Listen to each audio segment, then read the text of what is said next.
Praise the Lord.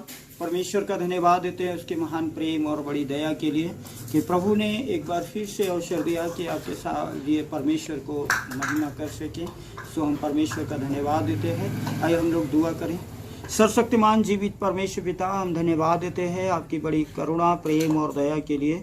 अब तक आपने संभाला है, सो प्रभु धन्यवाद देते हैं। बीते सप्ताह में हमारी रक्षा हिफाजत की, कलीसिया के प्रत्येक व्यक्ति के लिए आपने सुरक्षित रखा। हमें से प्रत्येक हमारे परिवार के लिए, दोनों बच्चों पत्नी के लिए प्रभु सुरक्षित रखा। हम धन्यवाद देते हैं। हमारी ज़रूरतों को पूरा किया और आशीष किया और कलीसिया की तमाम ज़रूरतों को पूरा किया। प्रभु यीशु, हम आपका धन्यवाद देते हैं। प्रभु, हम धन्यवाद देते हैं कि वचन के द्वारा बातचीत करने के लिए मुझ में होकर स्वयं भी अपने बेटे बेटियों से वार्तालाप करें और आशीष करें। प्रभु, आज के वचन के द्वारा प्रत्येक को अपने अनुग्रह और करुणा से परिपूर्ण करें। आपकी सामर्थ्य और आपका प्रेम प्रत्येक के जीवन में बना रहे, यीशु के नाम में आमीन।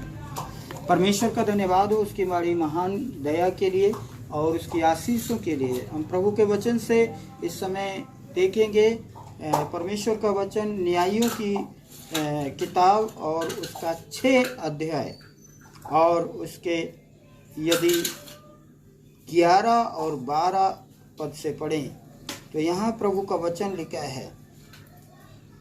फिर यहोवा का दूत आकर उस वांझ वृक्ष के तले बैठ गया जो ओपरा में अबीएजेरी ओवास का था, और उसका पुत्र गिदोन एक दाखरस के कुंड में गेहूं इसलिए झाड़ रहा था कि उसे मिधानियों के से छिपाए रखे। उसको यहोवा के दूत ने दर्शन देकर कहा, हे शूरवीर सूरमा, यहोवा तेरे संग है। गिदोन ने उससे कहा, हे मेरे प्रभु, विनती सुन, यदि यहोवा हमारे संग होता तो हम पर ये सब विपत्ति क्यों पड़ती। और जिसने जितने आश्चर्य कर्मों का वर्णन हमारे पुरखा ये कहकर करते थे, क्या यहोवा हमको मिस्र से छोड़ा नहीं लाया। वे कहाँ रहे। अब तो यहोवा ने हमको त्याग दिया और मिधानियों के हाथ कर दिया। तब यहोवा ने उस पर दृष्टि करके कहा, अपनी इसी शक्ति पर जा और तू इज़राइलियों को मिधानियों के हाथ से छुड़ाएगा। क्या मैंने तुझे नहीं भेजा। उसने कहा, हे प्रभु, विनती सुन, मैं इज़राइल को कैसे छुड़ाऊं। देख, मेरा कुल मनुष्य में सबसे कंगाल है, फिर मैं अपने माता पिता के घराने में सबसे छोटा हूँ। यहोवा ने उससे कहा, निश्चय मैं तेरे संग रहूँगा, इसलिए तू मिधानियों को ऐसा मार लेगा जैसा एक मनुष्य को। गिदोन ने उससे कहा, यदि तेरा अनुग्रह मुझ पर हो तो मुझे इसका कोई चिन्ह दिखा कि तू ही मुझसे बातें करता है। परमेश्वर का स्तुति हो। सो हम सब इस बात को जानते हैं, बहुत बार हम लोगों ने बाइबल को पढ़ा और बाइबल को पढ़कर इस बात को हम लोग जानते हैं कि किस रीति से मिस्र से आज़ाद होने, मिस्र की गुलामी से आज़ाद होकर इजरायली तमाम प्रभु पर विश्वास करने वाले लोग किस रीति से फिर बाद में परमेश्वर के विश्वास से अलग हुए और अलग होकर फिर कई बार वे गुलामियों में गए। सो ये चौथा कहते हैं, ये चौथा स्वधर्म त्याग है।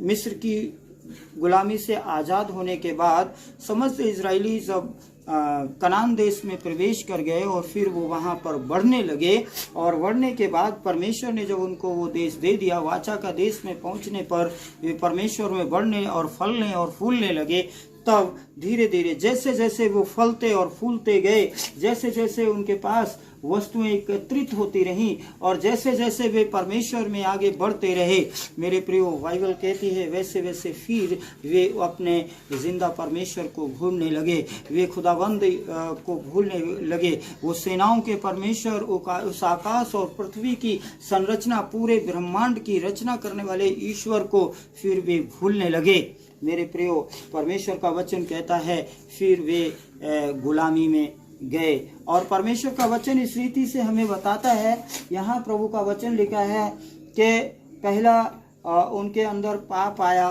कि वे मूर्ति पूजा में फिर लग गए और अमोनी और हिज्जी और परिज्जियों के साथ वे व्यवहार करने लगे, उनके साथ व्यापार करने लगे। जब वे उनमें सम्मिलित हो गए, परमेश्वर ने उनसे कहा तुम इन लोगों को से अपने आप को अलग रखना, लेकिन फिर वे उन्हीं में शामिल जब हो गए। मेरे प्रियो, अगर हम नए नियम में कुरिन्थियों की पत्री पढ़ते हैं तो परमेश्वर का वचन कहता है उनके बीच में से निकलो और अपने आप को अलग करो, तब परमेश्वर का अनुग्रह तुम्हारे जीवन में होगा। प्रभु का वचन कहता है यहाँ पर इजरायली फिर उनमें एकत्रित हुए और फिर मिल गए और इस कारण फिर वे उनकी मूर्ति पूजा में इकट्ठे हुए और मूर्ति पूजा में लग गए। तब परमेश्वर ने, प्रभु ने अपने एक बेटे के लिए लिखा है यहाँ, फिर यहोवा का दूत आकर बांज वृक्ष के तले बैठ गया जो ओपरा में अबीएजेरी ओआस का था, और उसका पुत्र गिदोन एक दाखरस के कुंड में गेहूं इसलिए झाड़ रहा था कि वे मिधानियों से उन्हें बचाए रखे। मिधानी लोग आते थे, ये सब गुलामी में हो गए और जब गुलाम बन गए तो मिधानी लोग आते थे, अपनी फसलों को बोते थे और फसलें मिधानी लोग आते थे और उनकी फसलों को उजाड़ कर चले जाते थे, उन फसलों को काट दिया करते थे, नाश कर दिया करते थे। इसने गिदोन ने अपनी फसल को काटा और गेहूं को छुपा दिया और छुपा कर उनको रखवाली कर रहा था। उसी समय परमेश्वर का दूत उसके पास आया और उससे कहा, एक शब्द कहा, 12वें पद में लिखा है, और उसको यहोवा के दूत ने दर्शन देकर कहा, हे शूरवीर शूरमा, यहोवा परमेश्वर तेरे संग है। परमेश्वर की स्तुति हो। लिखा है परमेश्वर के दूत ने कहा, हे शूरवीर शूरमा, परमेश्वर तेरे साथ है, यहोवा तेरे साथ है। यह अभिवादन सुनकर लिखा है, गिदोन कहने लगा, हे प्रभु, मैं कैसा शूरवीर शूरमा हूं, मैं तो बहुत छोटा हूं और मैं तो डर के मारे, मिधानियों के डर के मारे छुपा पड़ा हूं और मैं तो गुफा में छुपा हुआ हूं। और जब मिधानियों के डर की वजह से मैं अपने लिए छुपाए पड़ा हूं और भोजन वस्तु और गेहूं को लेकर छुपाए पड़ा हूं, तो मैं शूरवीर शूरमा कैसा हूं। तो 13वें पद में लिखा है, गिदोन ने उससे कहा, हे मेरे प्रभु, विनती सुन, यदि परमेश्वर हमारे साथ होता तो हम इस विपत्ति में ना पड़ते, इस दुर्दशा में हम ना पड़ते, इस गुलामी में हम ना पड़ते। मेरे प्रियो, परमेश्वर का वचन कहता है, परमेश्वर ने उससे कहा, तुझे अब इन समस्त इजरायलियों को इन मिधानियों के गुलामी से आजाद कराना है। एक बड़ा कार्य परमेश्वर गिदोन को सौंपने जा रहा है, एक बड़ा कार्य परमेश्वर गिदोन से सौंप रहा है। मूसा से जिस रीति से परमेश्वर ने कहा कि तुझे वापस मिस्र में जाना है और सारे इजरायलियों को आजाद करा के, गुलामी से आजाद करा के वापस लेकर आना है, उसी रीति से गिदोन से कहता है, अब तुझे गिदोन मिदानियों के हाथ से समस्त इजरायलियों को आजाद कराना है और उन सब लोगों से को मुक्त करा के फिर मेरी महिमा करना है। मेरे प्रियो, 15वें पद में जब आते हैं, गिदोन फिर मना करता है कि हे प्रभु, मैं ये कैसे कर सकता हूँ, मैं तो नहीं कर सकता। उसने कहा, हे मेरे प्रभु, विनती सुन, मैं इजराइल को कैसे छुड़ाऊं। देख, मेरा कुल मनस्से में कंगाल है। मनस्से के कुल में मेरा कुल सबसे कंगाल कुल है। मैं एक अत्यंत गरीब, अत्यंत कंगालों में से हूँ। प्रभु, मैं कैसे छुड़ा सकता हूँ लोगों के लिए। और फिर आगे वो लिखता है, फिर मैं अपने पिता के घराने में, मैं अपने पिता के बच्चों में भी सबसे छोटी संतान हूँ, मैं सबसे छोटा हूँ अपने पिता के घर में। प्रभु, मैं कैसे छुड़ा सकता हूँ ये सब। परमेश्वर ने कहा, परमेश्वर के दूत ने उससे कहा तू इसी शक्ति पे जा। 14वें पद को अगर हम पढ़ते हैं तो परमेश्वर का वचन कहता है, गिदोन मना कर रहा है, प्रभु मैं बहुत कमजोर हूँ, मैं बहुत नम्र हूँ, मैं बहुत गरीब हूँ, मैं बिल्कुल कंगाल हूँ प्रभु परमेश्वर, मैं ये सब कुछ कर ही नहीं सकता, मैं इस करने के योग्य भी नहीं हूँ, और मैं अपने परिवार में भी सबसे छोटा लड़का हूँ प्रभु, मेरी कोई विश्वास नहीं करेगा, मेरी बात का कोई विश्वास नहीं करेगा। परमेश्वर ने 14वें पद में लिखा हुआ है, तब यहोवा ने उस पर दृष्टि करके कहा, अपनी इसी शक्ति पे जा और तू इस्राएलियों को मिद्यानियों के हाथ से छुड़ाएगा, क्या मैंने तुझे नहीं भेजा है?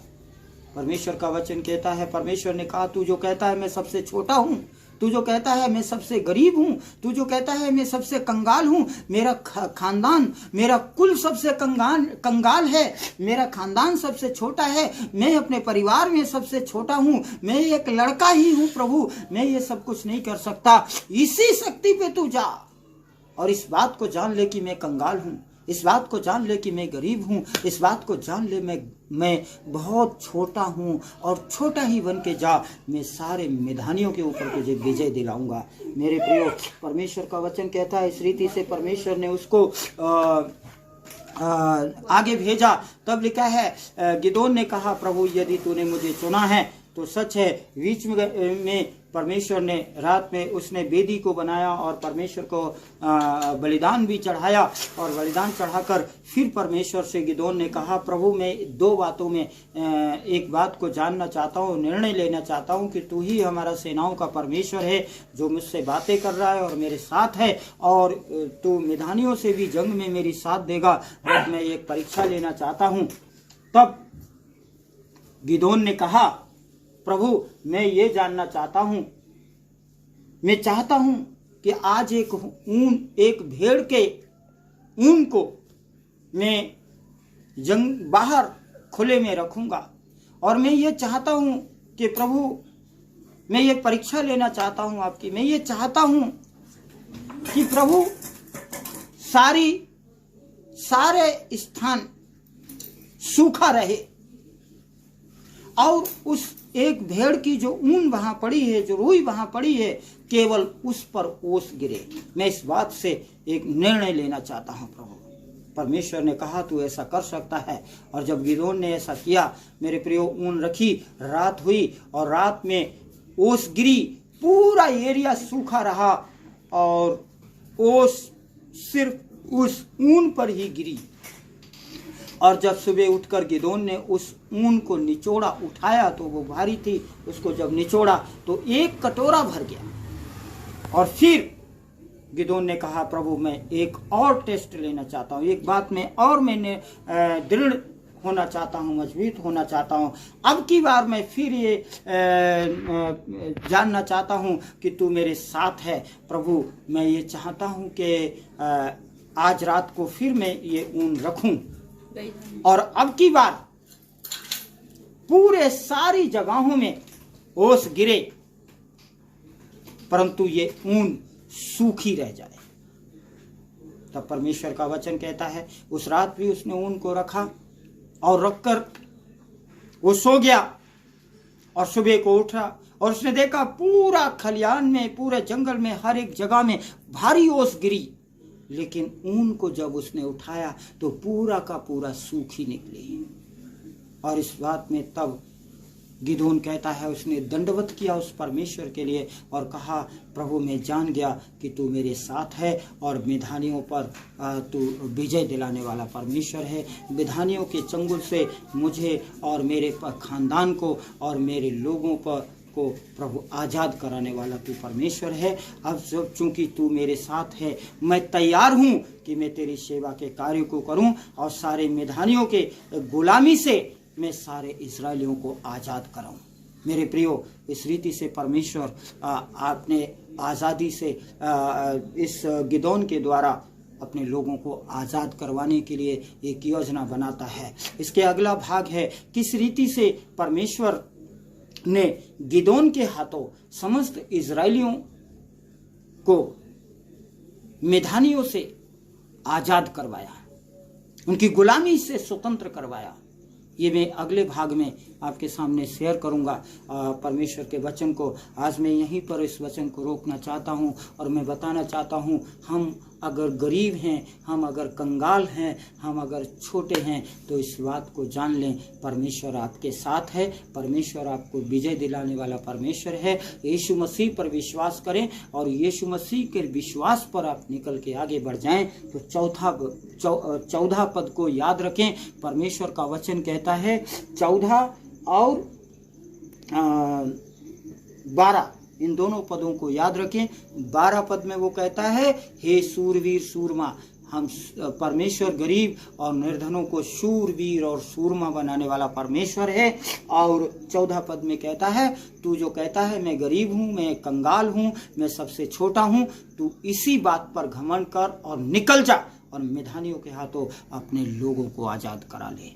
मेरे प्रियो, इस बात को जान लें, परमेश्वर आपके साथ है, आपको स्वतंत्र करेगा हर एक रोग से, हर एक समस्या से, हर बीमारी से, हर परेशानी से। वो परमेश्वर आपको आजाद करने वाला परमेश्वर है। प्रभु आप सबको आशीष दे और अपने अनुग्रह से परिपूर्ण करे। सबको जय मसीह की।